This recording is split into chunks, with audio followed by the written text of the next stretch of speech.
Muito obrigado.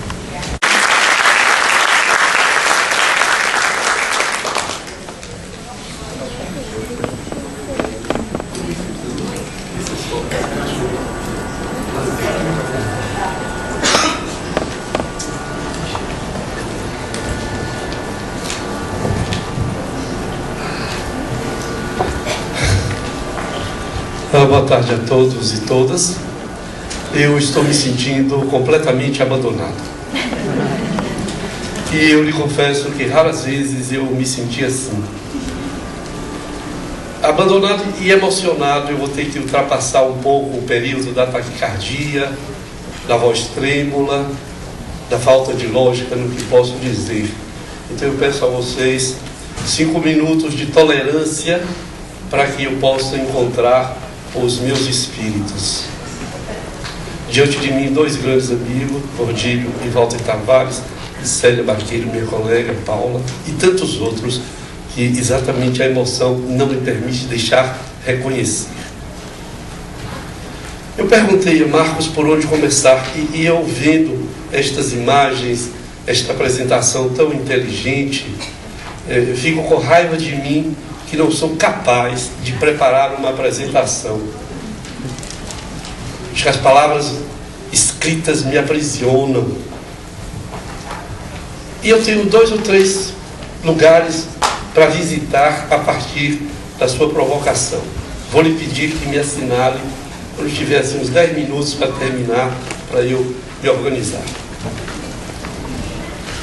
Eu recebi este vídeo de Winehouse com uma proposta que eu considerei indecente. No vídeo dizia: mostre aos seus filhos, maridos, mulheres, sobrinhos, amigos, para que eles saibam o que a droga faz.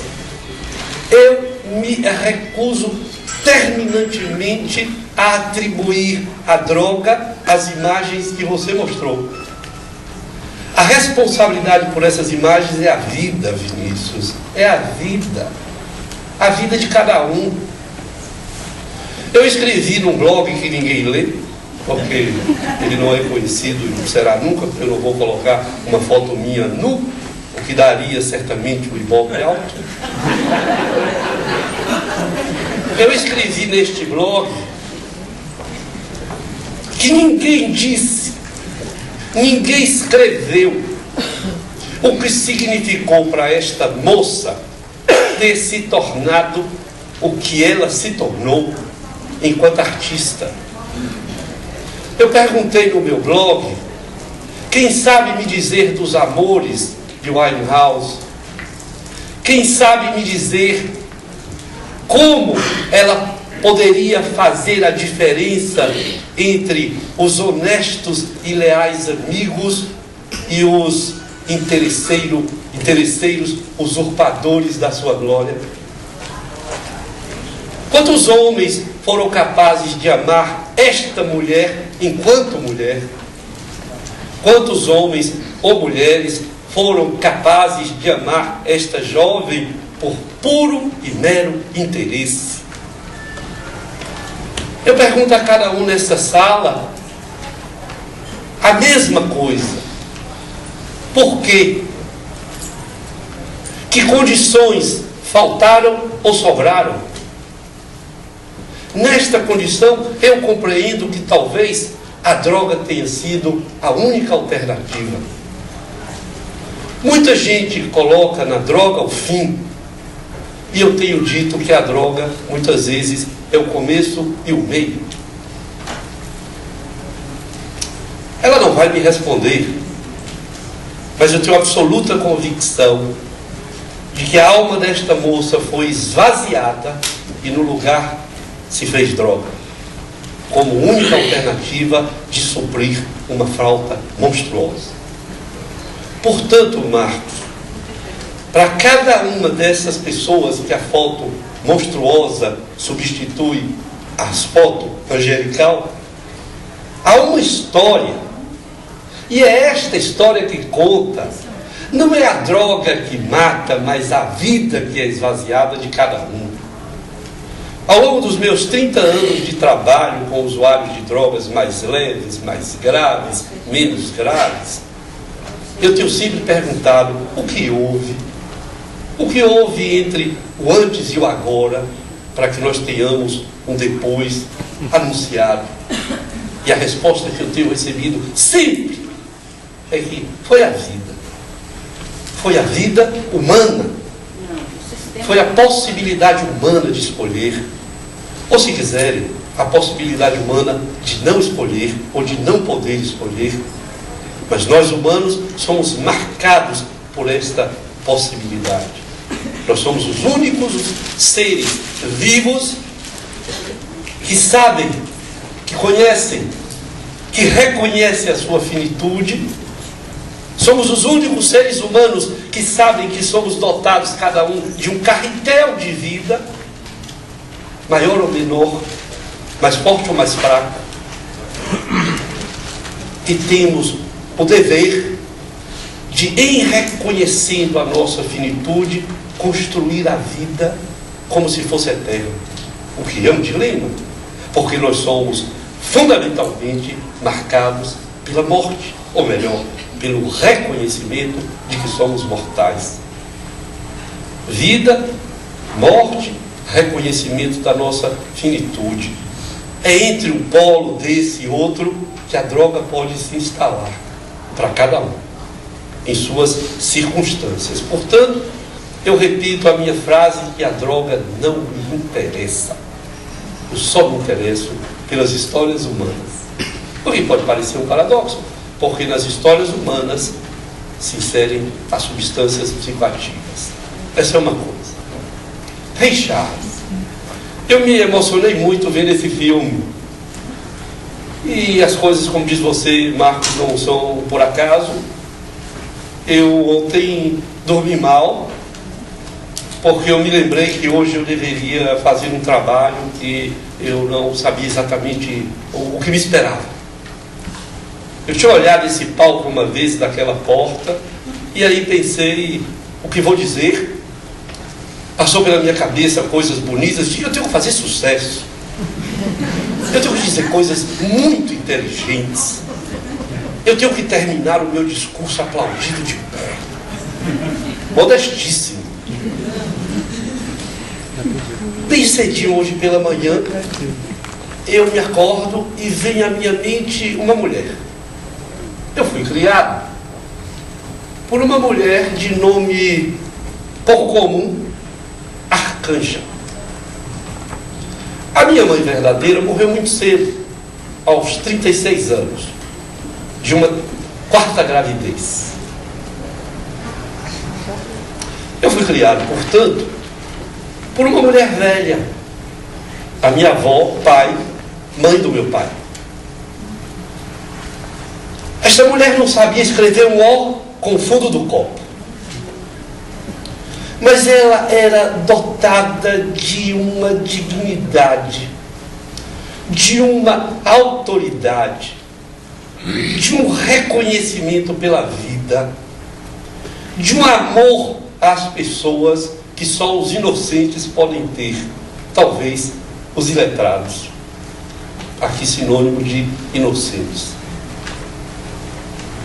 Quando eu vi as suas imagens, e Rei Charles diz, ela nunca deixou de estar aqui, eu me lembrei do filme, em que esta mulher, a mãe, está presente, abraça o filho quando seu irmãozinho morre afogado num balde, reconhece rei cego, deixa o filho tropeçar, diz a ele, seja homem, não ajuda Rei Charles a reconhecer os objetos, ele chora e ela nunca o abandona, mesmo depois de morto. Aí eu pensei, está aí a minha história de hoje de manhã, a minha velha Arcanja nunca me abandonou. Ela sempre disse as coisas fundamentais. Trabalhe, estude, não deseje as coisas dos outros. Uma vez eu cheguei em casa com um lápis que eu achei, entre aspas, na minha escola. Ela perguntou, quem lhe deu? Se eu achei, achou onde? Como? Me mostre. E eu tive de voltar para a escola e entregar o lápis que eu havia surrupiado de um colega. Nunca mais roubei. Eu estou interditado a roubar. E que às vezes eu tenho até a tentação. Mas eu estou interditado por uma introjeção da lei. Outra historinha familiar. Eu tenho 3 filhos, 2 gêmeos e uma mocinha que agora já está adulta, Adriana, 31 anos. Eu dei uma grana para os meninos, 10 anos, 11, uma coisa dessa, e ir ao shopping. Naquela época só tínhamos o shopping Barra, era lá que as coisas passavam. Um dia, eles brigam com a Adriana, e eles são gêmeos, eles fizeram um sanduíche de irmã. Eles batiam nela os 2 de vez. Ela só tinha a mim para reclamar. Meu pai, estão fazendo sanduíche de mim. Aí eu reclamei e ela disse, eu vou dizer para meu pai o que você andou fazendo. Aí eu ouvi aquela história e disse, o que foi? Ah, diz, não diz. Eu digo, agora eu quero saber. O problema é o seguinte, você deu aquele dinheiro para ele ir ao shopping, e ele jogou lá na maquininha, gastou o dinheiro todo, e depois ele ia entrando no cinema sem pagar. Eu disse, como assim? Ele se abaixou, todo mundo saindo, e ele entrando, se arrastando pela porta. Aí eu disse, e entrou?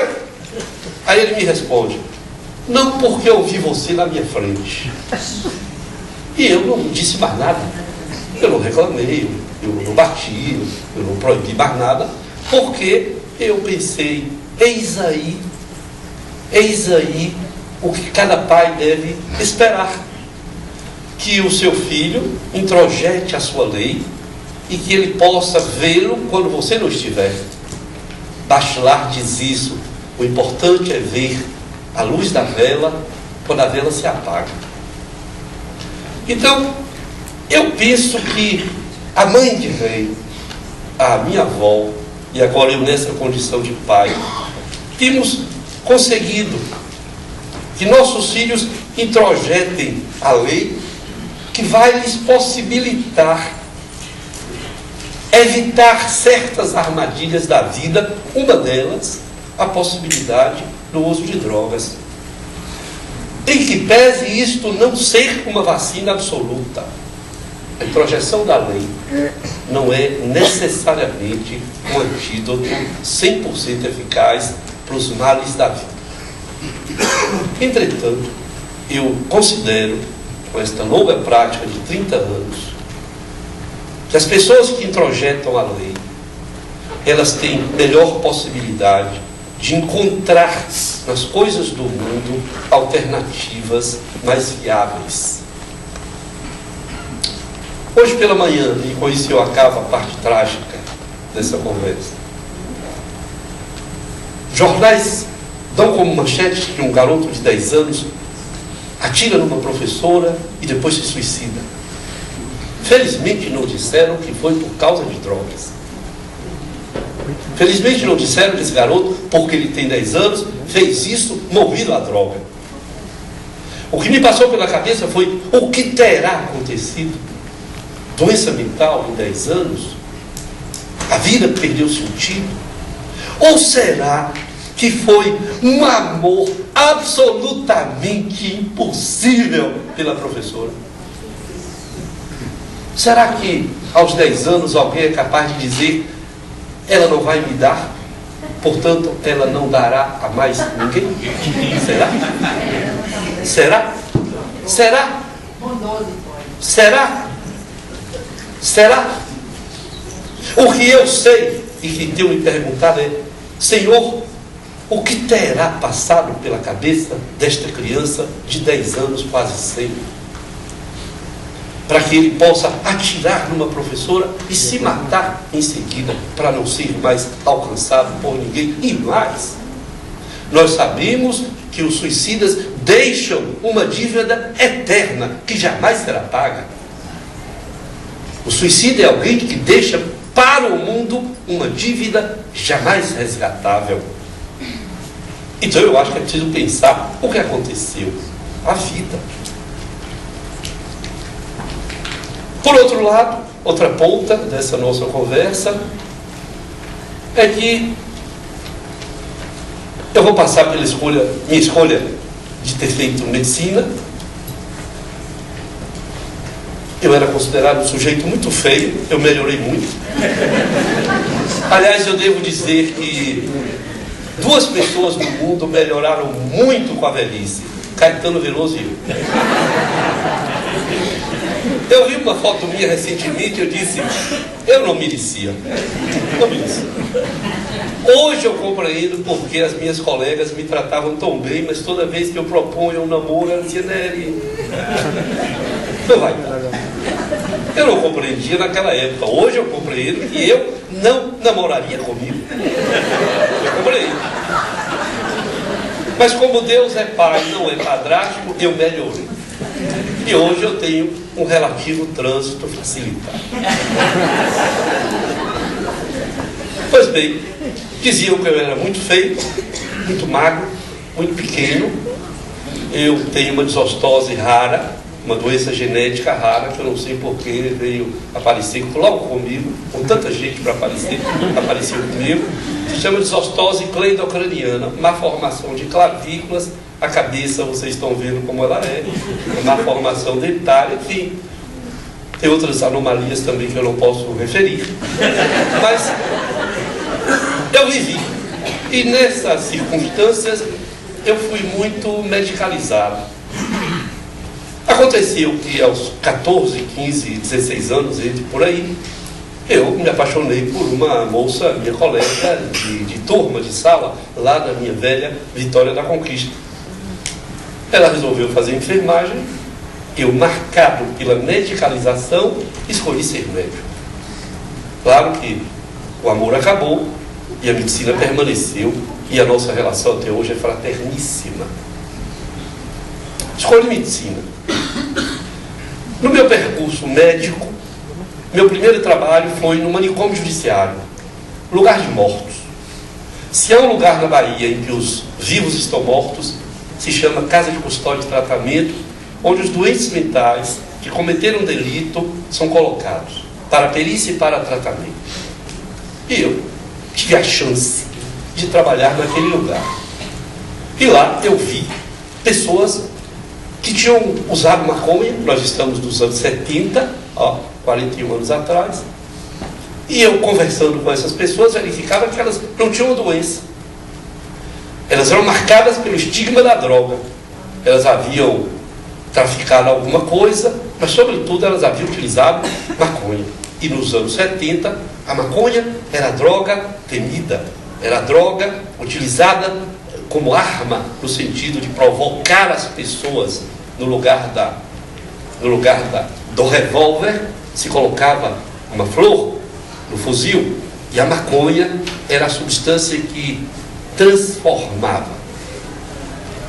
Eu fiquei um pouco indignado com esta história de maconha levar pessoas para a casa de loucos que haviam cometido delito.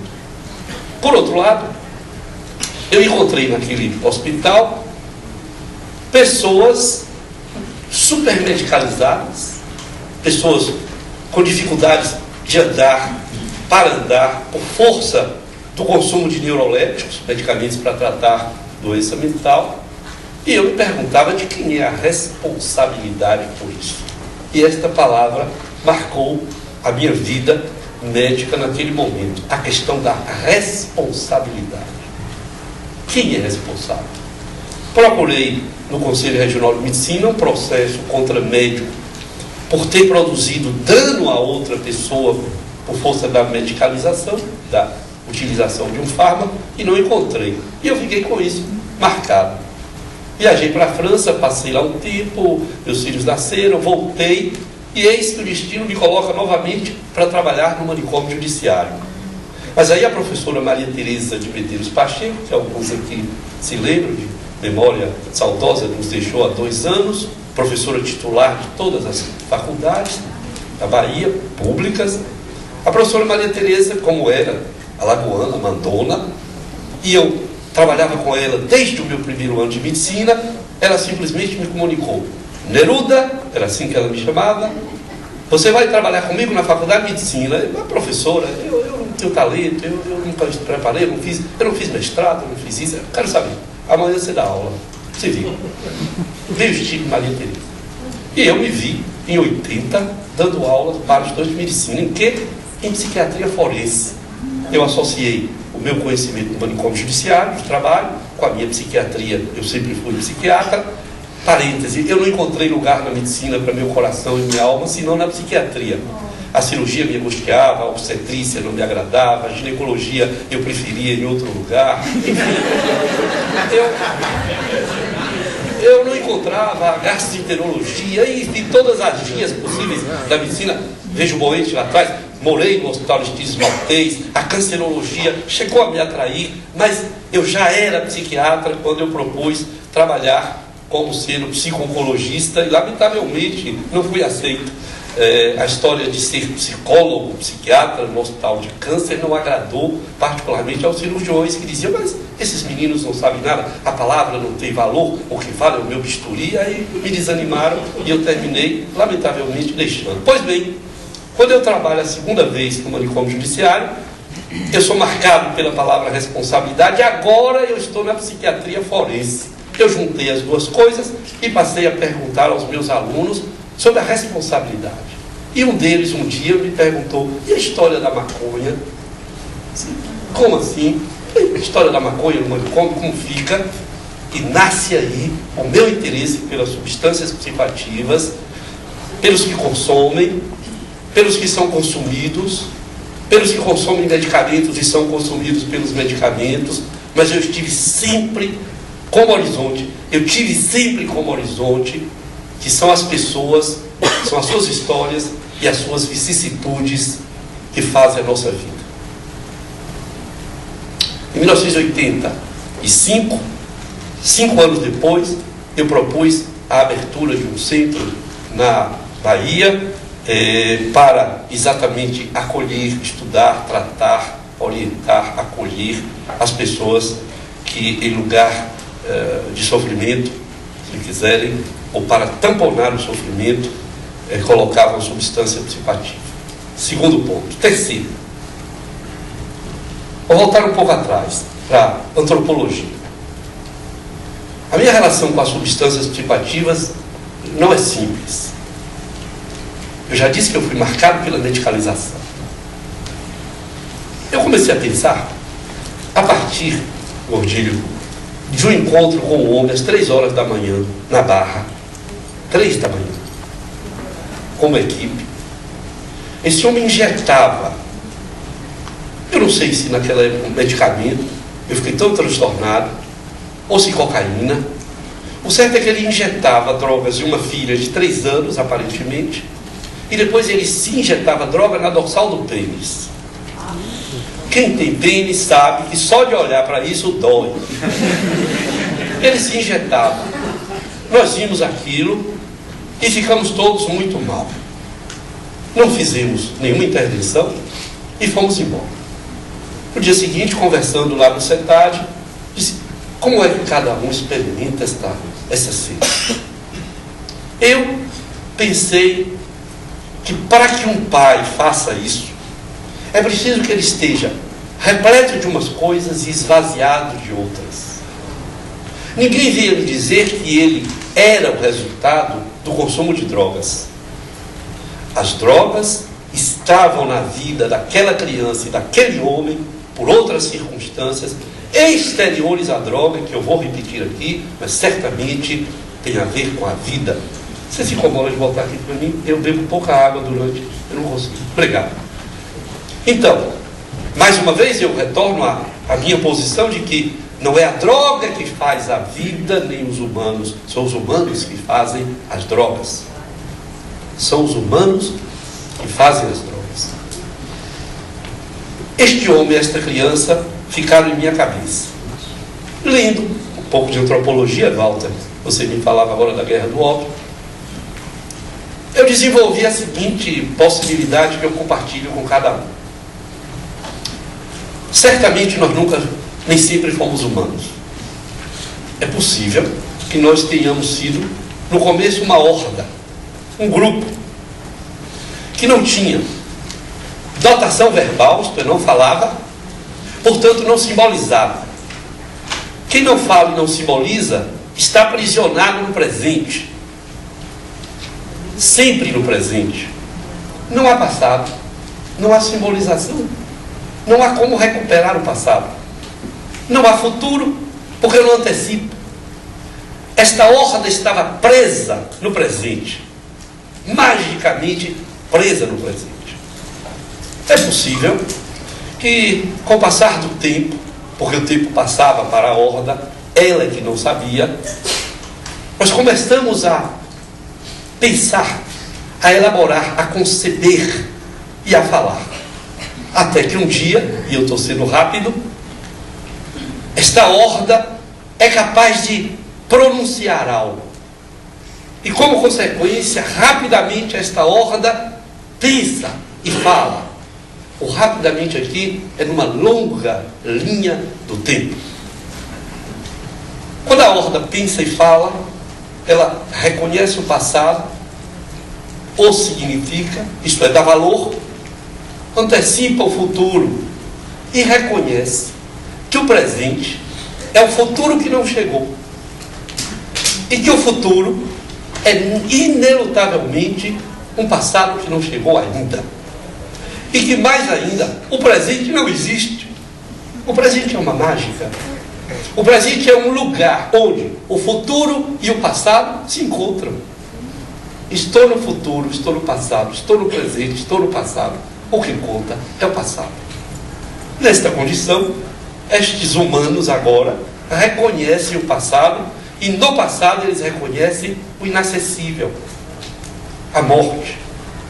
Eu imagino que quando essa horda reconhece a morte e sai desse não lugar para um lugar impossível, um não lugar, ou do presente permanente sem reconhecimento. Não sei que sou, portanto não sou. Narciso, no mito grego, poderia viver eternamente enquanto não se reconhecesse. Mas quem não se reconhece é? Como ser sem se reconhecer? Quem é e não se reconhece, não é, mas é. Narciso viveu essa experiência e a horda primitiva viveu também. Mas agora não. Agora os humanos saíram desta posição e alcançam uma outra insuportável.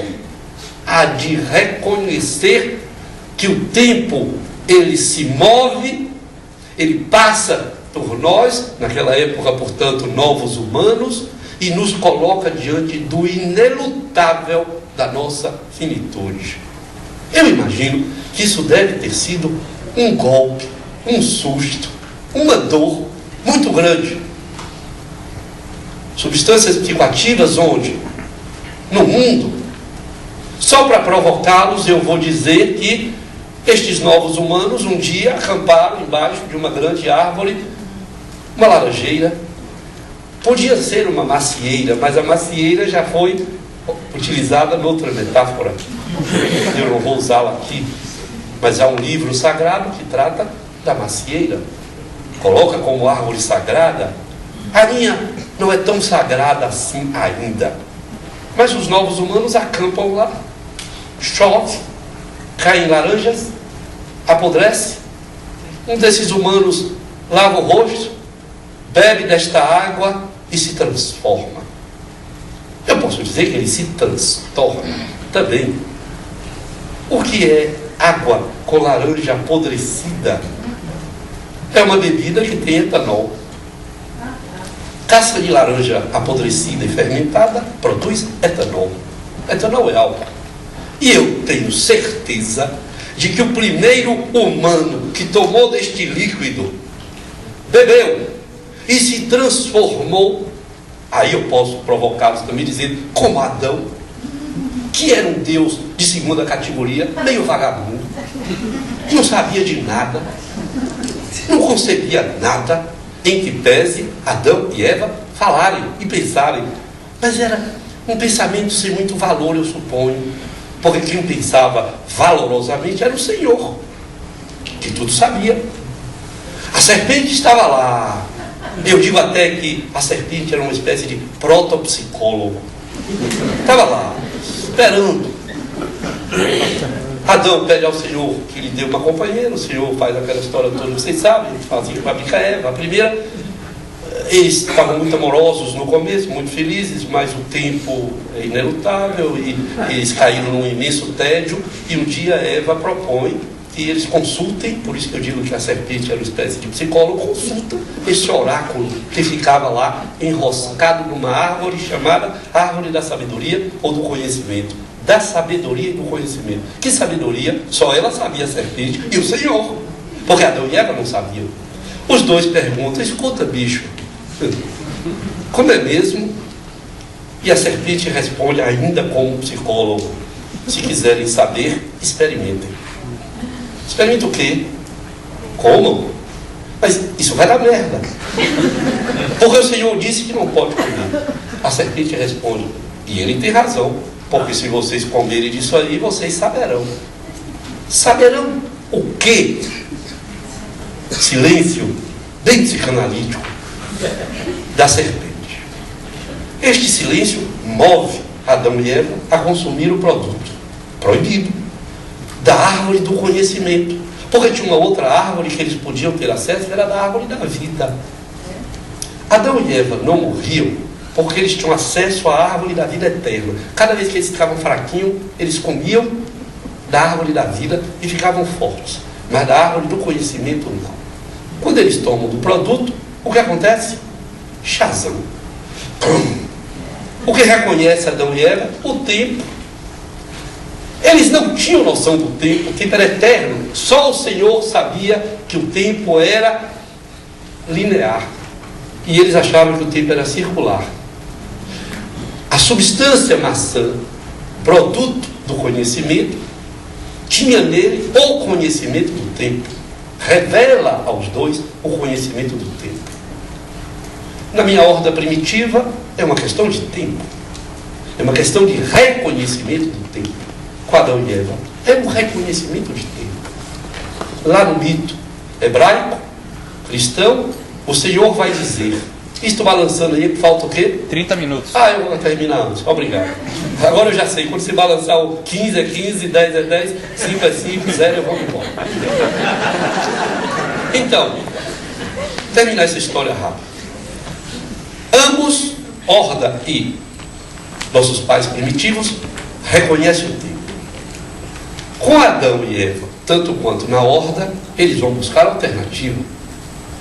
Adão e Eva vão encontrar no trabalho, porque o Senhor foi generoso. O Senhor disse, trabalhai e comei o fruto do suor do seu rosto, o que é uma bênção. O trabalho não é uma maldição. O trabalho, no meu entender, é uma alternativa para agora os novos humanos, Adão e Eva. E, na minha horda primitiva, não foi o Senhor que disse trabalhar e comer. Foi o acaso. E eles vão tomar de um líquido que certamente Adão e Eva também tomou em algum momento. E este primeiro humano, eu dizia há pouco que sofre os efeitos deste produto, não sofre efeito para a morte, mas para a vida. Porque a morte estava instalada no reconhecimento do tempo. Se os humanos não tivessem encontrado uma alternativa para o sofrimento, um apaziguamento para a dor, um lenitivo para esta nova condição de que somos e são agora reconhecidamente mortais, certamente os novos humanos teriam se suicidado coletivamente. Por quê? Porque o insuportável da morte os teria aniquilado. Os senhores vão compreender, espero, que eu estou colocando aqui a substância psicoativa no lugar de vida e não no lugar de morte. Eu estou dizendo aqui que esta bebida alcoólica foi capaz de apaziguar o sentimento de morte e de finitude dos humanos, dando a cada um de nós a possibilidade de uma alternativa ao sofrimento. É verdade, deixa eu dizer logo, que em seguida, ao longo do tempo, nós humanos inventamos outros mecanismos e outros recursos para essa dor.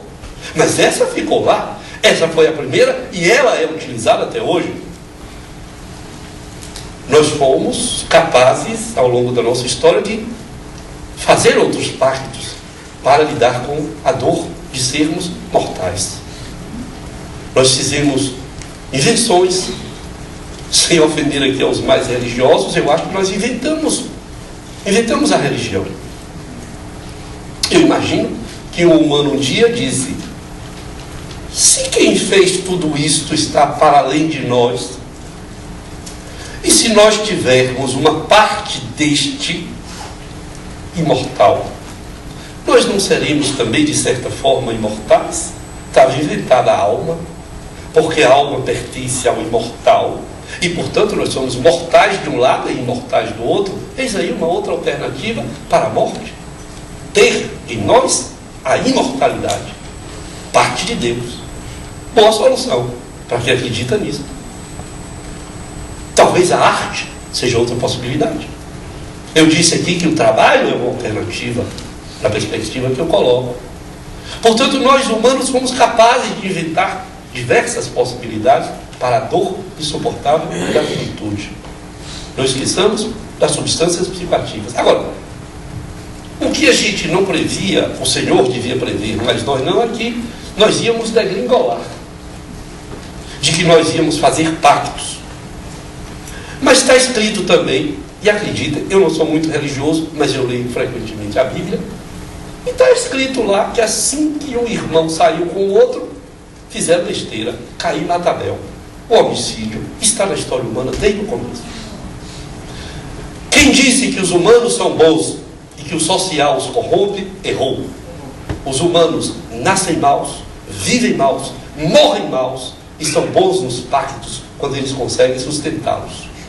O que nos torna menos ruins, e eu sei que nem todos concordarão comigo nisso, são os pactos que nós somos capazes de fazer. Porque hoje estamos vivendo uma grande crise. Acho, Marcos, que nós estamos vivendo uma grande crise de pactos. Os pais se destituíram de valor de lei. Portanto, os pactos familiares dissolveram. As igrejas, Deus sabe como está. Ele deve estar até arrependido de algumas coisas que ele andou fazendo. Há igrejas que vendem pedaços de céu, há igrejas que comem criancinhas, há igrejas que não sabem se vão ou se vêm. Nós estamos com um problema. De qualquer sorte, brincadeira à parte, o que eu acho é que nós estamos vivendo uma grande crise no que diz respeito aos pactos religiosos. Na minha condição de médico, eu tenho estado escandalizado com a quebra de pactos por parte da categoria médica. Nós fomos invadidos pela ordem econômica, nós temos trabalhado na ordem econômica e para e pela ordem econômica. Quando um humano adoece, ele entrega a alguém, médico no caso, o seu sofrimento e a sua dor. A doença e a dor nos aproxima mais da morte. Nesse sentido, os médicos estão do lado da divindade, da vida, de Deus, que tem nas suas mãos a vida. Os doentes reconhecem nos médicos a divindade. Portanto, os médicos são, nesse sentido, divinos. Mas atenção, quem nos reconhece divinos são os pacientes. Eu ouso pensar que hoje os médicos se reconhecem divinos eles mesmos. Então, quando entra um paciente, ele vai dizendo: sou divino, qual é a sua? O paciente olha e diz: mas eu cheguei aqui carregado de amor para me reconhecer divino e o senhor diz que eu não tenho mais esse poder? O senhor é um merda. E vai buscar outro médico. Chama-se isso hoje crise na relação médico-paciente. Eu acho que isso é crise no reconhecimento da divindade. Podemos discutir um pouco isso. Crise. Eu preciso dizer aos senhores, como um país como o Brasil está em crise política. O meu amigo S indicou agora o novo ministro do Turismo. O senhor saiu, pagava as continhas com o nosso dinheiro. Fizeram um enquete para saber qual é a categoria menos amada, mais corrupta, mais isso. A classe política. Fizemos uma passeata aqui para bradar contra a corrupção. Não sei se tinha 1000 pessoas. Hoje a cidade está fechada pelos caminhoneiros na Cidade Baixa. Tem alguma coisa aí. Nós não somos tão bons. Nós estamos vivendo uma crise de pactos. Nesta crise, eu reconheço algo do passado. Nós vivemos uma grande crise quando nos reconhecemos humanos. Encontramos uma alternativa. Há 2000 anos atrás, vivemos uma grande crise. Tivemos uma alternativa no Messias. Se bater de um lado, deu outro. É mais fácil passar o camelo no fundo de uma agulha do que um rico entrar no reino dos céus. Coisas desse. Eu não sou nem tão contra os ricos assim. Aliás, eu queria ser rico. Não, mas em um certo sentido não. Eu queria ter um pouquinho mais de dinheiro do que eu tenho. Eu queria comprar uma moto. Eu estou louco para comprar uma Kazinski 250. Eu gosto de andar de moto lá em Itacimirim, mas fiz as contas e não deu para comprar a tal da moto. Eu estou fazendo uma vaquinha em casa, estou economizando uma graninha. De vez em quando a turma me pede para comprar umas coisas. Eu não tenho dinheiro, estou pondo de lado. Acho que daqui uns 2 anos eu compro a minha Kazinski. Deus vai me ajudar. Eu soube até que eu vou dar umas conferências, fazer umas aulas na Petrobras de soja. Deus está me ajudando. Eu vou comprar a minha Kazinski. Eu tenho uma Kazinski 125, mas eu queria uma Kazinski 250. Está aí a maldade humana. Por que eu quero uma 250 se eu já tenho uma 125? Eu morei em país comunista, não podia comprar uma. Pois é. Eu vou comprar a minha. Então, deixa eu voltar a ficar sério. As substâncias psicoativas hoje, elas respondem, no meu entender, ao fracasso que nós estamos vivendo 2000 anos depois do último pacto. O pacto cristão, no meu entender, está falindo. Estamos nos estertores disso que foi absolutamente revolucionário 2000 anos atrás. Eu não sei, vou deixar aí com a Consisto responder, qual vai ser o próximo pacto? O pacto pela mídia? Com a mídia? É a perda ou abertura, ampliação ou estreitamento do espaço? É o virtual que vai responder às nossas angústias e demandas?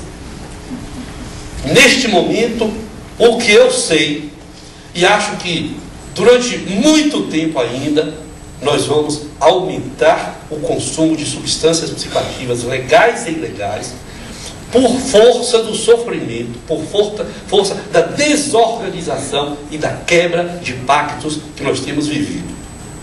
Caminho para terminar, portanto, colocando a minha resposta a isso tudo. Qual é? Uns têm proposto armar melhor a polícia. Armar a polícia não me parece que restaure pactos. Pode restaurar o medo, a violência. 2, nós vamos aumentar o consumo, porque nós não temos sido capazes de restaurar rapidamente a relação de poder entre pais e filhos, médicos e médicos, políticos e seus representados, e por aí vou. Quando me tem sido proposto trabalhar contra as substâncias psicoativas, eu tenho respondido absolutamente não conta comigo. Eu não luto contra as substâncias. Eu estou muito preocupado em como ajudar que nós sejamos capazes de refazer os nossos pactos. Dou um exemplo. O juiz da vara de criança me procura e diz: doutor Nélio, precisamos fazer alguma coisa pelos meninos e meninas de rua. Precisamos conversar com os pais deles. Precisamos verificar que escola pode se adaptar. Eu estou dizendo que escola pode se adaptar a eles, e não eles se adaptar à escola. Precisamos oferecer a essas crianças uma referência de lei. Nunca mais me procuraram. A ideia que estava subjacente a quem me procurou foi: como é que o senhor me ajuda a retirar as crianças da rua? Estou fora. Eu não quero retirar as crianças da rua deste modo. Eu não quero sequestrar as crianças do único lugar que elas encontraram para viver e colocá-las em lugares feitos para morrer. Não conta comigo.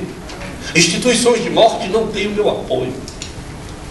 Me reúno com o Projeto Axé, contamos as crianças e encontramos que Salvador tem aproximadamente 15 mil adolescentes e crianças vivendo das e nas ruas de Salvador. Será que a gente não tem recursos para lidar com 20 mil crianças? Talvez não seja uma questão de falta de recursos, mas de competência na utilização desses recursos. Mais recentemente, o Ministério da Saúde resolve que tem que fazer uma intervenção no Pelourinho, porque o Pelourinho está desabando. O Pelourinho está desabando porque não mora gente. Mora pobre, mora excluído, mora um cinturão em torno da parte bonita, que está feia, completamente excluída. Se no Pelourinho morassem pessoas, se nós ocupássemos o Pelourinho com estudantes, eu já morei numa república no Pelourinho, se nós enchêssemos o Pelourinho de gente, o Pelourinho estaria vivo.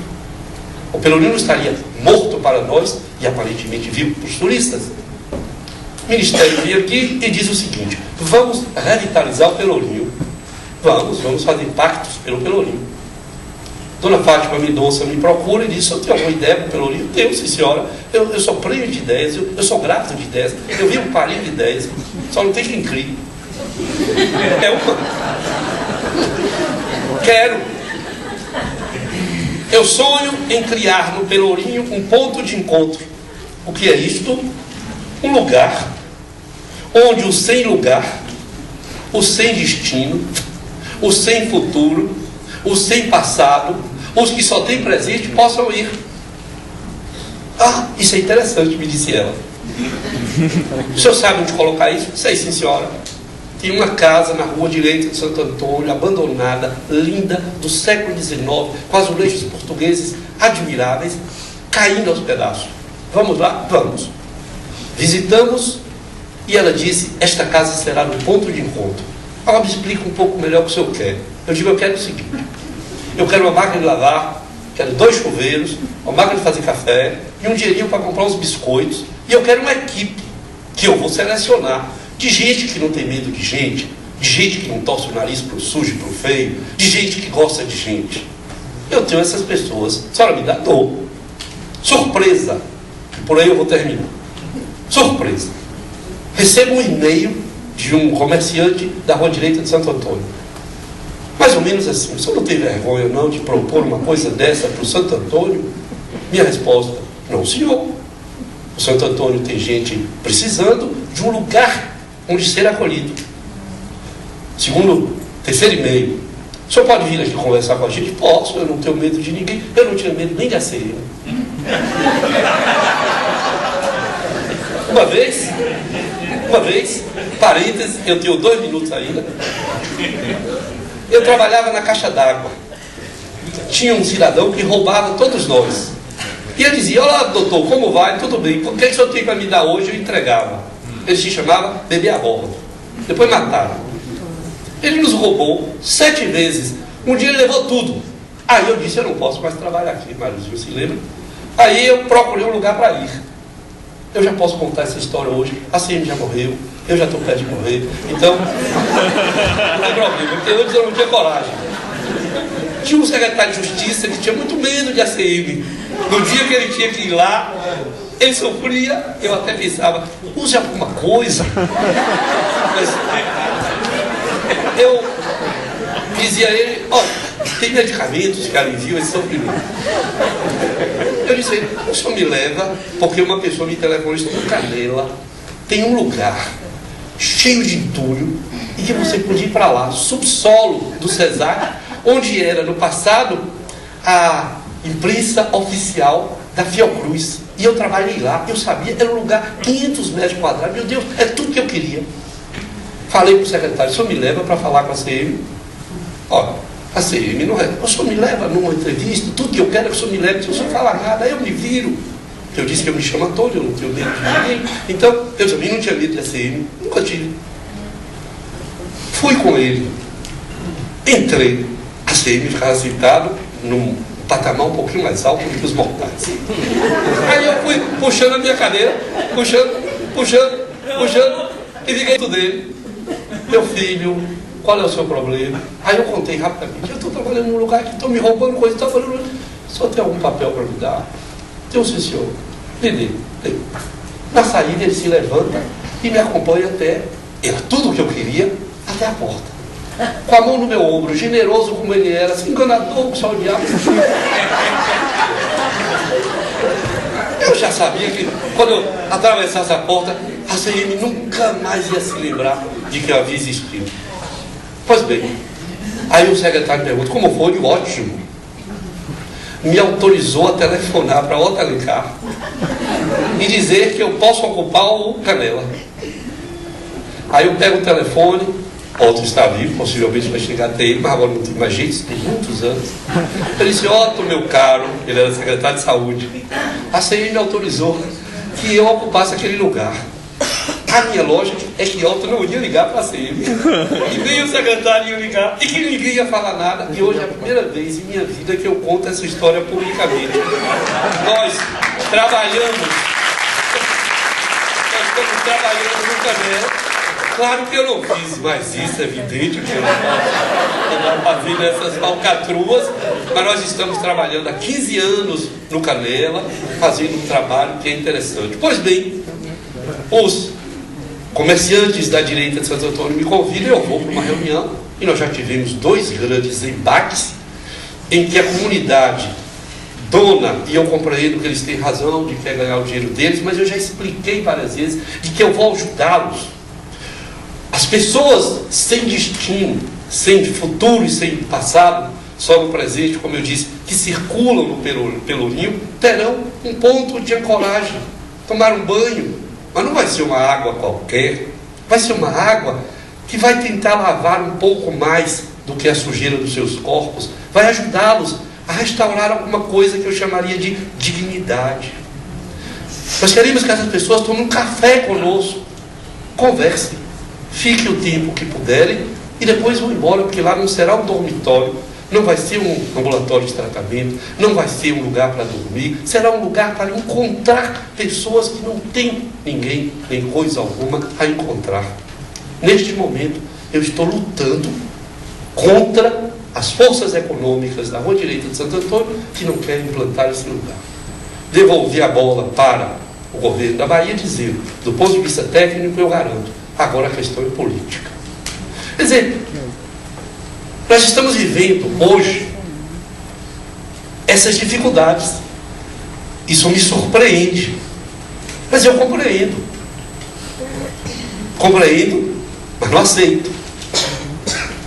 Eu compreendo que nós humanos, neste momento, vamos usar substâncias psicoativas como alternativa mais rápida.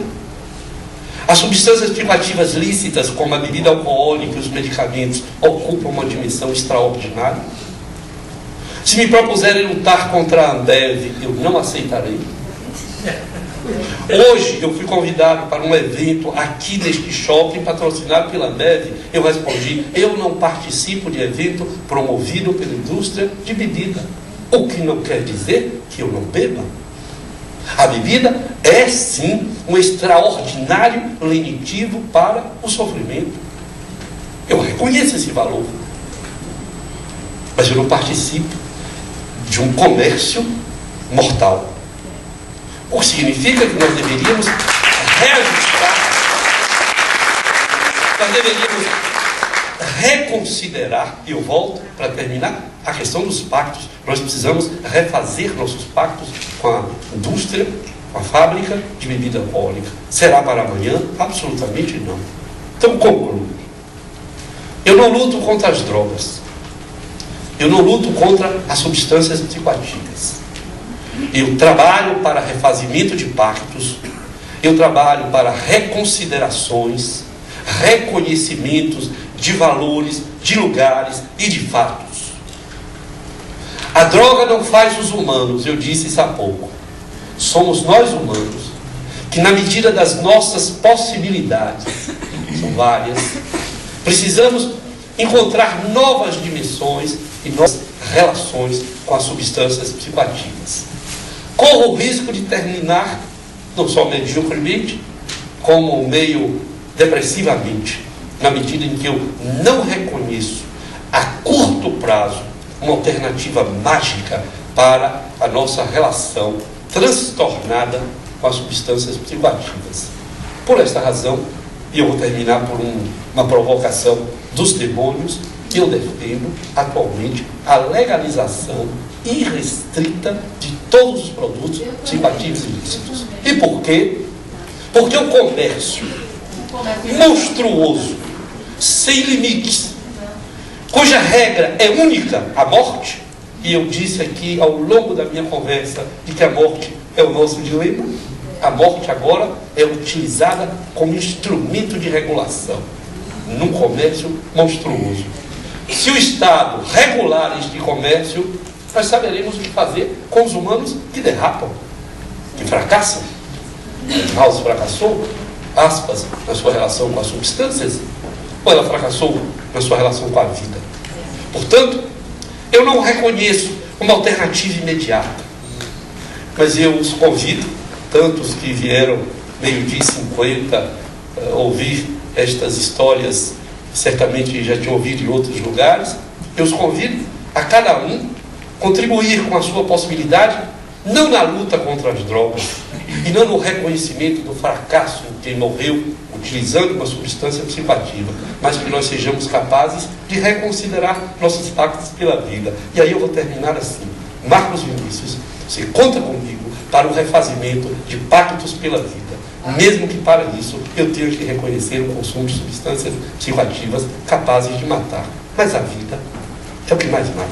Nós somos viventes crônicos, portanto nós estamos cronicamente submetidos à vida, e será esta vida a causa da nossa morte, porque morte e vida são inseparáveis.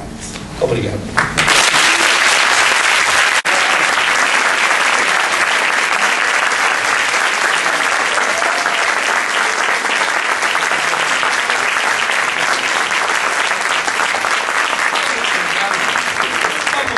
Porque eu anunciei, eu fiz.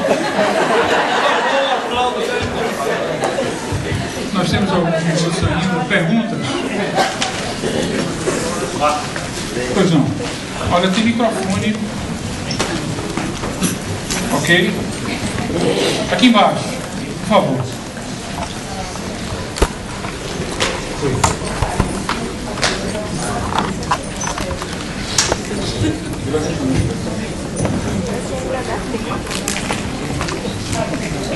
Ainda não.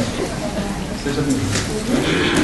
Eu queria dizer que eu estou tendo coragem de cobrar de trabalho, não vou poder ficar, mas é uma grande satisfação ver o senhor novamente. Lembro do Walter, o senhor dizia, nunca me esqueço que a criança, então a criança, quer dizer, o filho só é bom quando é criancinha, quando a gente bota o sapato nele, bota a fitinha na cabeça. Eu nunca me esqueço dessas palavras quando o senhor foi convidado a fazer uma palestra no Rotary. Então, quando ele começa a definir sua vida, ou dizer eu quero isso, quero aquilo, e as coisas já começam a se complicar, né? Só que a gente hoje está vivendo um novo mundo, né?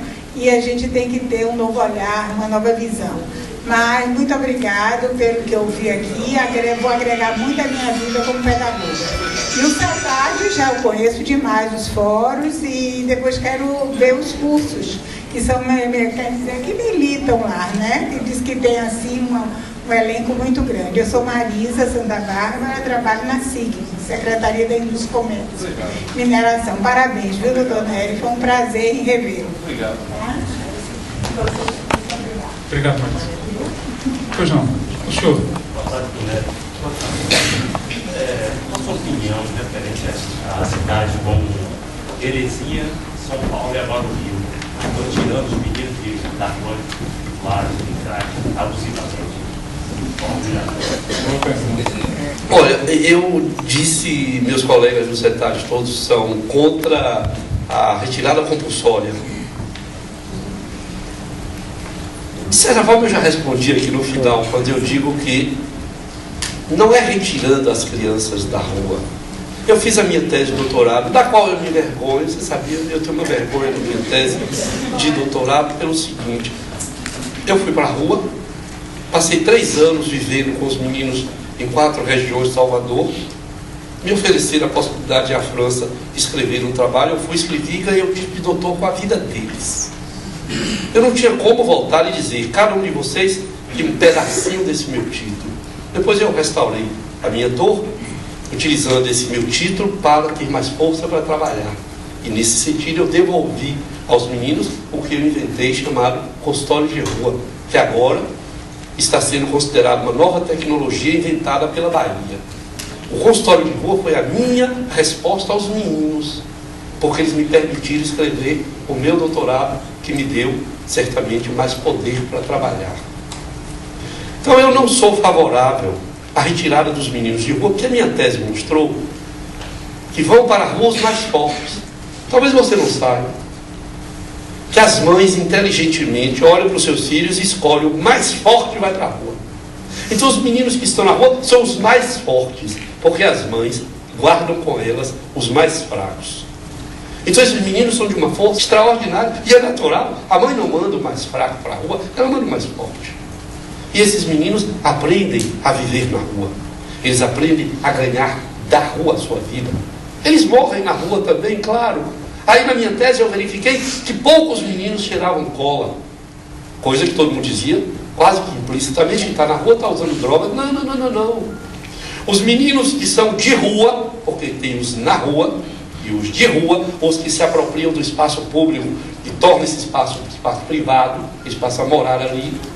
Esses meninos, diante do insuportável, eu diria da vida, o insuportável da falta, o insuportável de não ter um nome, estes meninos cheiram cola de sapateiro. Alguém me pediu, dá para tirar esses meninos da cola? Não. Só me peça para tirá-los da cola se você me der dispositivos para que eu coloque no lugar da cola. Onde é a cola, faça-se outra coisa. O quê? Uma escola, uma casa, uma família, se você quiser. Mas eu encontrei também crianças que diziam: Dr. Nery, tudo menos a minha família. Como? A família não é o melhor? Não a minha.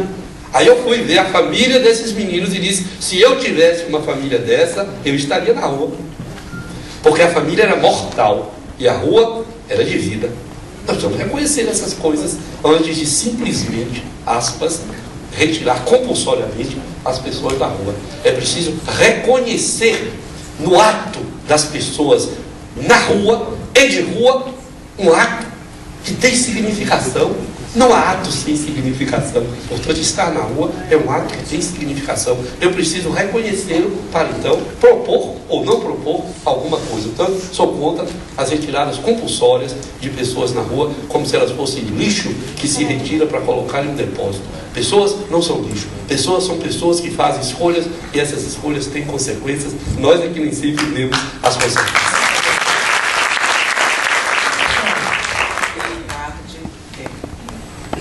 Tá ligado. Boa tarde, doutor Nery.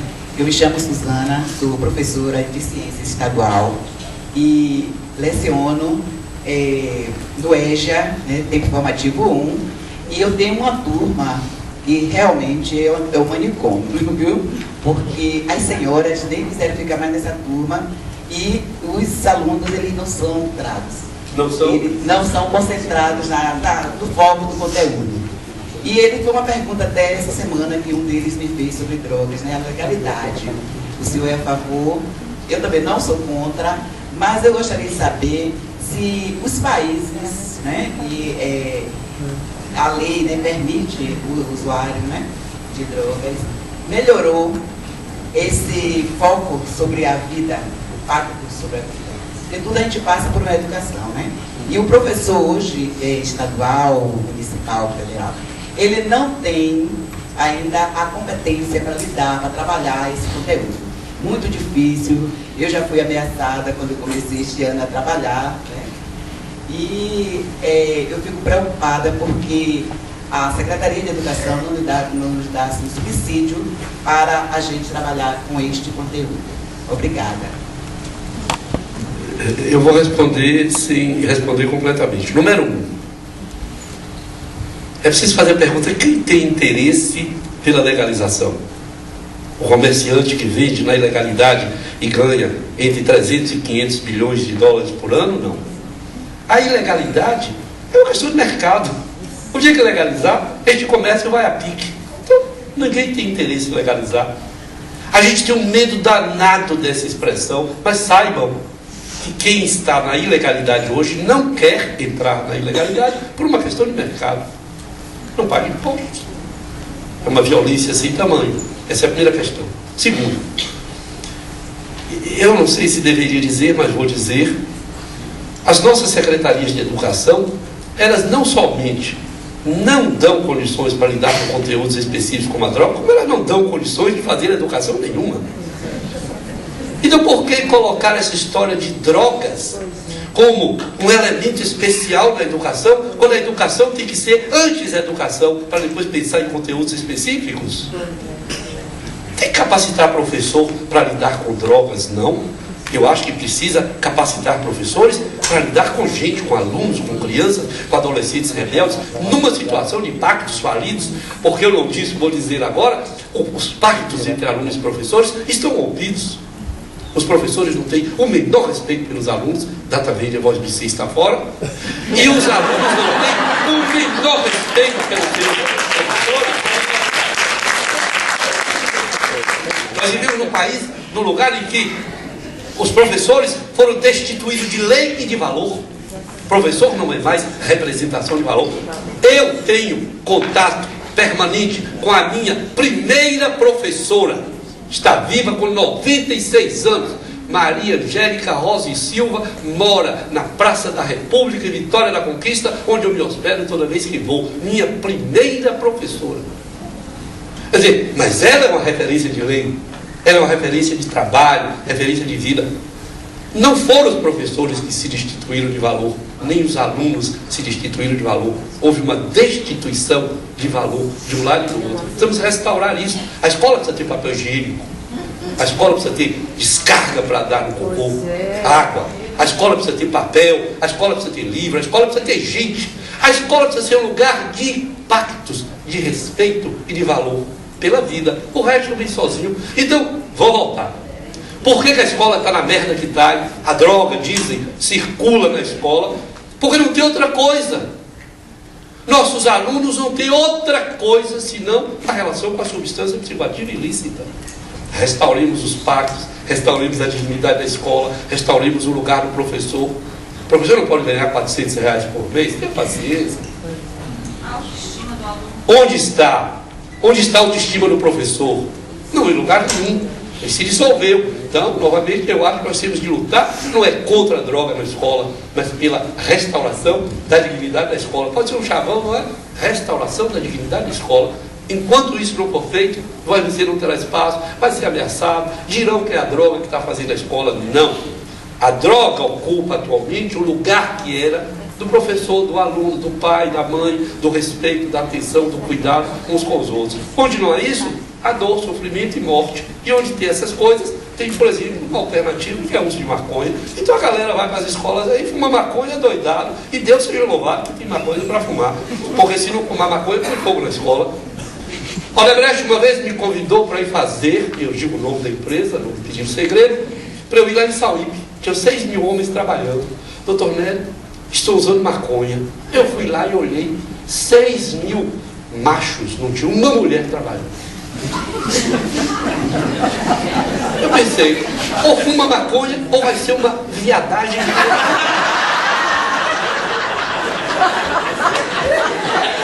Voltei. Eu não tenho nada contra a viadagem, né? Aí eu me sinto com o engenheiro da Odebrecht que me diz: e aí, doutor, qual é a proposta? Eu, nenhuma. Como nenhuma? Nenhuma. E a maconha? Eu digo, Deus seja louvado, enquanto esses homens estiverem aqui, terminando o trabalho, usando um pouco de maconha para aliviar as suas tensões, não transam com ninguém, só tem um buraco lá para se masturbar no final da tarde, em fila, homem com homem, dormindo com homem, o que você quer? Nunca mais me convidaram, e só me terminou. Quer dizer que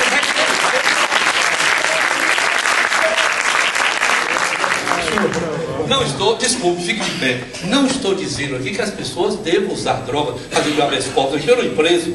Eu estava reconhecendo o fenômeno social, porque a maconha é um sedativo da angústia e da ansiedade. Aqueles 6 mil homens, Vinícius, eles reduziam o nível de tensão e de violência e de agressividade usando uma substância ilícita. E por que eu preferia a maconha ao álcool? Porque o álcool desinibe e produz homicídio, violência, briga. E a maconha, ela aplaca o sofrimento, ela aplaca a angústia, mas ela não desinibe, ela não é como o álcool.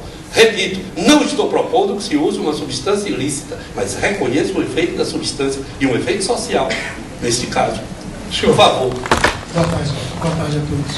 Quando o senhor se referiu ao bairro de Santo Antônio e à casa, e o projeto foi destinado a essa determinada casa, e houve essa resistência em relação ao conteúdo que ia ser feito lá, será que não foi a forma que colocaram para a comunidade e para os comerciantes do que iria ser feito? Será que eles não foram manipulados negativamente para ter essa resistência? Eu fui lá, falei com um por um, 2 vezes, convidei para conhecer o CETAD, visitei algumas pessoas, mas eu reconheço que, por exemplo, eu fiquei sabendo, e agora eu tenho documentos que me provam isso, o Iguatemi tem 35 casas na Rua Direita de Santo Antônio e a dona do Iguatemi, a herdeira do Iguatemi, não tem nenhum interesse em que nós não temos isso lá, que desvaloriza o seu mercado, ela supõe que desvaloriza o valor da sua casa. Então não é uma questão mais de informação, é uma questão de estratégia. Eles são contra isso porque não lhes convém economicamente, mas eu não vou trabalhar nesse jogo, eu não vou jogar esse jogo, eu vou continuar defendendo a vida e a saúde dos nossos filhos, mesmo que isso possa fazer, e não fará, mesmo que possa fazer uma redução no valor da casa.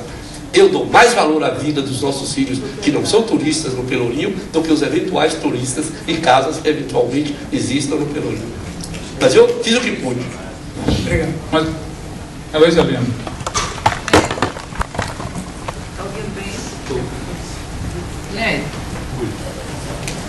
Eu me sinto muito abraçada pela sua fala, mais uma vez. Quero agradecer imensamente. A gente já se conhece há tempos, mas você sempre surpreende com esse afeto imenso, parecendo a doutora Anísia da Silveira, né? Afeto catalisador.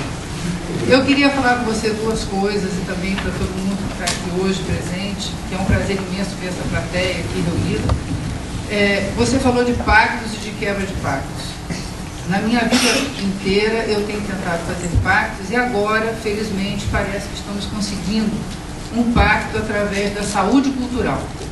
Então, a gente tem trabalhado exatamente lá, no Museu de Imagem do Inconsciente, utilizando esse museu lá no bairro de Engenho de Dentro, no Rio de Janeiro, para fazer um trabalho com a Secretaria Municipal de Saúde, formando os agentes comunitários em tudo que é possível na cultura da cidade, do bairro, da história do Brasil, para que eles possam dar atendimento mais adequado e facilitar os acessos para se tratar assuntos delicados como as drogas, como DST-AIDS, como dengue, etc. E trazendo essa experiência para a Bahia, a gente tem feito com alunos da USPA e alguns professores um trabalho em pequenos municípios de menos de 50 mil habitantes, ao redor de Salvador, num círculo que vai se ampliando. Mas o que eu quero perguntar então, ao lhe dizer que estou tentando fazer esse pacto entre saúde e cultura, porque nós começamos a entender que a única via para a saúde acontecer integralmente é a cultura, é a compreensão dos bens e valores culturais que nós temos, tanto de patrimônio material, quanto principalmente do patrimônio vivo, da memória, do sentimento, daquilo que se chama imaterial e intangível, mas que é tangível, completamente tocável pelo afeto catalisador. Eu queria perguntar o seguinte: nessas cidades pequenas que a gente tem ido, nos finais de semana, a gente encontra algumas barreiras do tipo assim: professor, não dá para entrar na escola sem chamar a polícia, porque lá tem muitos meninos que se drogam. A gente faz um trabalho sexta, sábado, domingo, 2 vezes cada mês na mesma cidade. E aí, muitos meninos que chegam, eles chegam fumando maconha. Então, esses são bem aceitos. E alguns que têm drogas mais pesadas não deixam que entrem na escola. E eu gostaria de entender o seguinte: primeiro, o que é essa história de dizer que a maconha não é tão ruim assim, que faz bem à saúde, que pode ser útil, que os efeitos da maconha não são nocivos, que deveria ser liberado totalmente, mas a gente vê às vezes alguns meninos com bastante problemas que estão usando a maconha. E o que é, se existe algum lugar que a gente pudesse, enquanto leiga, porque nem sou médica, eu sou apenas de vez em quando brinco, sou médica de alma, sendo historiadora, museóloga e educadora, nem psicóloga sou, mas eu queria entender onde a gente poderia aprender um pouco mais sobre como lidar com esses jovens quando a gente vai nessas escolas, porque vou contar só um caso rápido. Um dia chegamos em Muritiba, os meninos chegaram na escola bastante mal e usando o celular para todo lado. Então nós dissemos a eles: olha, nós viemos aqui trabalhar com vocês por puro afeto. Nós estudamos de graça em colégios públicos e em universidades e queremos retribuir isso para vocês. Nossas famílias estão em Salvador, nós estamos aqui. Eles nos olharam um pouco espantados e perguntaram: mas como que a senhora tem afeto por quem a senhora não conhece? Eu disse, exatamente porque você é um ser humano igual a mim, e eu tenho filhos e entendo como é bom ter uma família, e toda a equipe que está aqui também. Mas a gente quer fazer um pacto com vocês. Se vocês estão usando o celular e nós não, como é que a gente vai resolver? Como é que a gente vai ouvir um ao outro? E, enfim, conseguimos que eles tirassem o celular. Mas a droga foi mais difícil.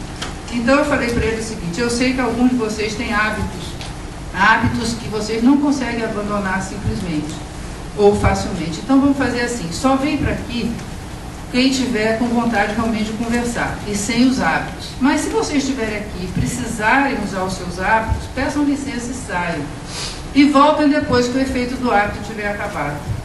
A gente não teve evasão, algumas poucas, mas eles voltaram e voltaram sem os efeitos. E nós nos ficamos tão amigos, que hoje eles têm um núcleo de mediadores culturais que falam com a gente sempre, por blog, por e-mail, nos visitam em Salvador, vêm conhecer os museus. Claro que lá tem 2 professores maravilhosos. Então, minha pergunta é, qual é o problema que acontece efetivamente com o uso da maconha? E aonde, se é que tem um lugar, onde essa equipe que trabalha comigo, tão valorosa, poderia tentar entender um pouco mais como agir, ou como se comportar, e como se sentir mais à vontade quando esses meninos chegam com drogas mais pesadas. Muito obrigada. Eu que agradeço a sua intervenção. Mas a sua intervenção está respondida. Eu não vou lhe responder, senão por indicação de um lugar. Por que está respondida? Porque você contou uma história, uma dificuldade e como ultrapassá-la. Cada um de nós, em sua experiência, encontra a sua alternativa, desde que não tenha medo da droga, não tenha medo de pessoas, não tenha medo de fome, não tenha medo de fazer pactos, não tenha medo de romper outros pactos que precisam ser rompidos. Você fez isso, produziu um efeito satisfatório para o seu trabalho. Agora, deixa eu lhe dizer uma coisa muito claramente. Em nenhum momento aqui eu disse, eu jamais direi que a maconha não faz mal. O ar faz mal. Água faz mal. Se alguém aqui beber 5 litros de água sem parar, fará uma grave hiperidrose e morrerá por intoxicação por água. Então é preciso acabar com essa história e dizer assim, vou defender a maconha, porque a maconha não faz mal. Faz mal sim. Quando você fuma maconha, ele queima o epitélio ciliado, como se fosse uma navalha química. Mas isso é igual para a nicotina. Quando alguém toma chimarrão muito quente, ele queima a parede do esôfago e faz câncer de esôfago. Os gaúchos fazem mais câncer de esôfago do que os baianos, que vão fazer outro tipo de doença pelo colesterol, porque nós comemos acarajé e eles não comem abará. Quer dizer, cada um tem sua dificuldade. Então a maconha é capaz sim de fazer mal.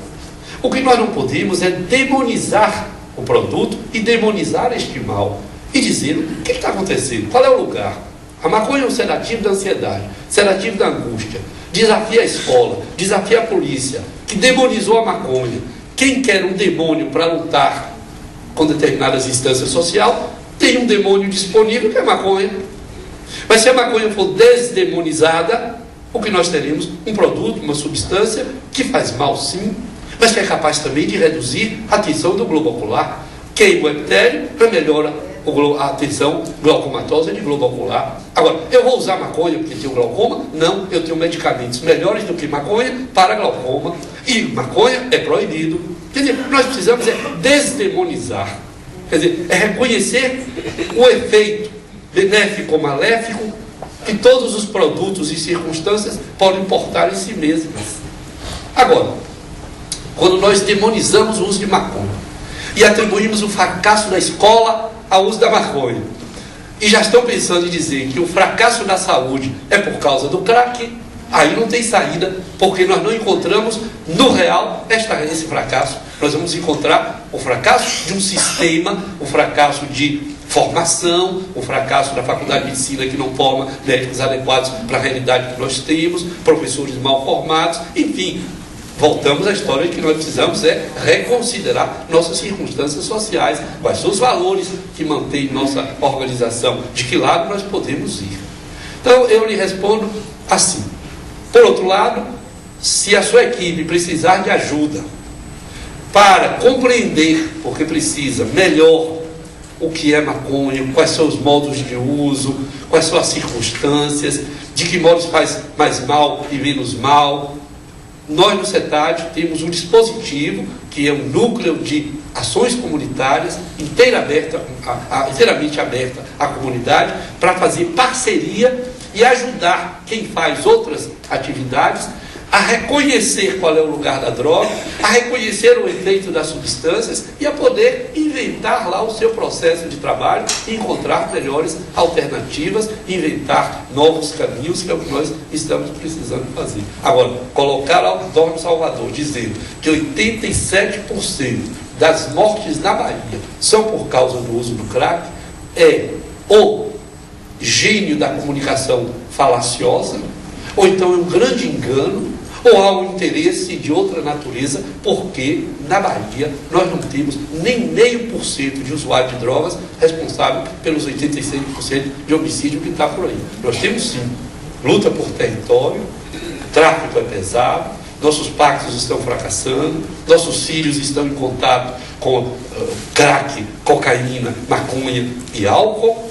O álcool é a porta de entrada para tudo, porque o álcool reduz o controle psíquico. Tudo que é da ordem moral vai embora com álcool. E é evidente que o vendedor que está ao lado para oferecer um produto mais grave, e aí eu vou lhe responder por que a Europa, particularmente Suíça, Holanda e Itália, tiveram bons resultados, porque eles separaram o vendedor de drogas pesadas de drogas ditas leves, Os meninos compram maconha sem precisar entrar em contato com o vendedor de heroína. O que isso produziu? Uma queda de mais de 60% de novos casos de usuários de heroína. Menos 60% de novos casos de uso de heroína, que é gravíssimo, foi uma vitória extraordinária para esse país. Mas eles separaram o que é da ordem da maconha. Talvez seja por isso que nós estamos caminhando no Brasil para um reconhecimento de que é preciso separar também o uso do crack, a venda do crack e da cocaína, da venda de maconha e de álcool. E desse modo, nossos filhos não precisarão entrar em contato com essa substância. O que não quer dizer que nossos filhos e filhas devam ser alimentados com uma madeira de maconha ou de cocaína. Absolutamente. O que nossos filhos e filhas precisam saber é de que nós não somos iguais. Não consigo fazer respostas curtas. Uma mãe me procura e diz: Dr. Nélio, onde fracassei? Eu sempre disse à minha filha que nós somos iguais. Eu alto lá. Mãe não é igual à filha. Ela tomou um susto e disse: mas eu sempre contei tudo a ela e ela tudo a mim. E eu digo: uma filha que ouve tudo da mãe, inclusive o que ela não pode ouvir, ela só tem uma alternativa: usar alguma droga. Vocês riem? Esta mulher dizia à filha: trepei com seu pai essa noite, maravilha. Gozei como uma louca, filha. Espero que um dia você goze como eu. Isso é comunicação? Que porra é essa? Maravilha. Quer dizer, uma mãe não pode dizer à sua filha quantas vezes ela trepou. Ela não pode dizer se gozou ou não gozou. Isso é da sua vida de mãe. Mãe não trepa, Vinícius. A mãe de ninguém trepa. A mãe dos outros faz a nossa mãe. Como é que um pai, outro, o pai me procura: Doutor Nélio, meus filhos estão ficando adolescentes e adultos. Eu arranjei 2 gatas legais para eles, botei no meu carro, entreguei, deixei na porta do motel e disse: me telefone na hora de buscar. Meu amigo, você não entregou também o resto todo, não? Quer dizer, tem que ter muito mais coisa para entregar, porque um pai não pode levar um filho. Não pode por quê? Porque um pai é uma referência de outro lugar. É um lugar mágico. Esse filho procurará quem quando ele tiver um problema grave? Mas eu levei porque é melhor eu levar. Para terminar, eu tenho uma amiga, e isso aí vai dar uma conversa com vocês aqui, e vão me botar para fora. Uma amiga me diz assim: eu estava conversando com uma colega que disse: estou saindo para comprar uma cama para minha filha. Que cama? Aí ela disse: uma cama de casal. Ela não tem uma cama de solteira na casa dela ali? No quarto eu vi uma cama de solteira. Mas ela me pediu uma cama de casal. E eu perguntei: e para quê? Você está idiota, Nélio? Quando ela tiver um rapazinho, ela traz para aqui. Quer dizer que isso aqui vai virar um motel? Não, mas é melhor que ela trepe aqui do que no motel que tem risco. Eu quero saber como é que você vai lidar quando o cara acordar de manhã, com aquela cuecona lá embaixo, você abrir sua porta e ele perguntar a você: quem é você que está na sua casa? Quer dizer, o que eu estou querendo colocar é que é evidente que um filho pode, depois de certo tempo, inserido num contexto, trazer sua namoradinha, você até fazer de conta que vai ao mercado, porque ele vai dar um trampo legal e rápido ali na sua casa, e você vai dizer: olha, eu vou ao mercado, hoje é domingo, daqui a 1h30 eu estou de volta. Avisei, não foi? Está avisado, não está? Sabe por quê? Porque este amor dura pouco, em seguida vem outro, em seguida outro. Quer dizer, quando o filho precisa de um refúgio, de um recanto, de um lugar onde se restaurar, procura onde? Onde? Se a casa dele não é esse lugar, é um lugar bordelizado em que tudo é possível. Claro que eu estou dizendo aqui que a mãe também não pode aparecer cada dia com o homem dormindo na sua cama, na casa de uma filha, onde mora a sua filha. É claro que isso está implícito. O que eu estou querendo dizer aqui é que eu tenho horror a essa história da igualdade. Nós não somos iguais. Eu não sou igual aos meus pacientes. Eu não sou igual aos meus filhos e eles não são iguais a mim. Nós não somos iguais. Se eu sou um empresário, eu sou um médico. Nós temos possibilidades de negociação, de conversa, mas você é um e eu sou outro. Agora imagina isso na dimensão do filho. Por isso eu digo que os filhos precisam de uma referência. O que eu chamo de margem direita e margem esquerda. Quando não há margem, ou os filhos perdem essa margem por pequenos atos como esse, de levar filho em motel e buscar, ou deixar transar a doidade com quem quiser dentro de casa, isso perde a margem. E dizem que são iguais. Quando o filho fica igual aos pais, um dos lados vai ter problema. Ou os pais vão ter problema, ou os filhos, ou os dois vão ter problema, que é o mais problema. Doutor, posso falar? Enquanto o Marcos permitir, sim. Eu só vou sair 15 para as 3. Eu tenho uma aula para dar 15 para as 3, não sei se terei voz. Mais uma pergunta. Não, eu pensei que eu ia falar. Não, pode ser, eu queria ler o vídeo. Não, é porque minha biografia é atípica, que eu morei em países comunistas e morei em vários países europeus. Então eu fico comparando assim, o sistema comunista e o capitalismo, a economia de mercado, a falta de consumo, o excesso de consumo, toda hora. Lá figura, eu morei em Moscou de 68 a 74. A figura do traficante não existia. A droga era a vodka. Motel também não tinha. Meu primo trazia as namoradas para dentro de casa. Se deu bem? Se meu primo hoje ele está bem porque ele virou empresário, era médico. Mas é o seguinte, eu acho que o sistema está muito. O sistema capitalista tem um lado bom. Iniciativa privada, porque lá ninguém podia ter firma própria, ninguém, meu próprio irmão é empresário. Mas por outro lado é grande liberdade demais, na minha opinião. Por exemplo, eu acho que legalizar as drogas seria uma boa, mas havia também clínica de recuperação. E o governo não se... Eu conheço a clínica. Eu tive um filho drogado, e mandei ele lá para Boris Nadgorny, no sul. Conseguiu, quando a pessoa, classe média, agora aqueles milhões que tem na rua, eu acho que é um problema social muito grande, da miséria dentro de casa, e o menino olha para a panela, não tem nada para comer, claro que ele vai para a rua. Então, um problema social, econômico, imenso, e eu não sei, eu tenho 70 anos, sou professora aposentada da UNEB, tenho mestrado e doutorado em letras, fiz também farmácia para entender um pouquinho, né? Mas eu não sei como é que eu não vou viver mais 50 anos, só 10 ou 15 anos. Trabalhei para a doutora Andrade, seu colega, fazer traduções na área de eu acho um problema gravíssimo, eu não sei, há várias maneiras de, essa coisa de tirar da rua, como falou o colega aqui, né? Claro que eles depois voltam para a rua, eles têm que substituir por 3 meses, não é suficiente, tem que ser a escolaridade, da profissão, da comida, tudo. Conheço pessoas da classe baixa drogada. Problema social, econômico e amplo. Obrigada. Bom, senhores, nós temos que encerrar, até para ter gosto de quero mais. Nery, muito obrigado. Obrigado a todos pela presença, pelos 222 quilos de alimentos. Eu pedi só uma coisa a mais. 222 quilos de alimentos. Eu pedi só uma coisa a mais. na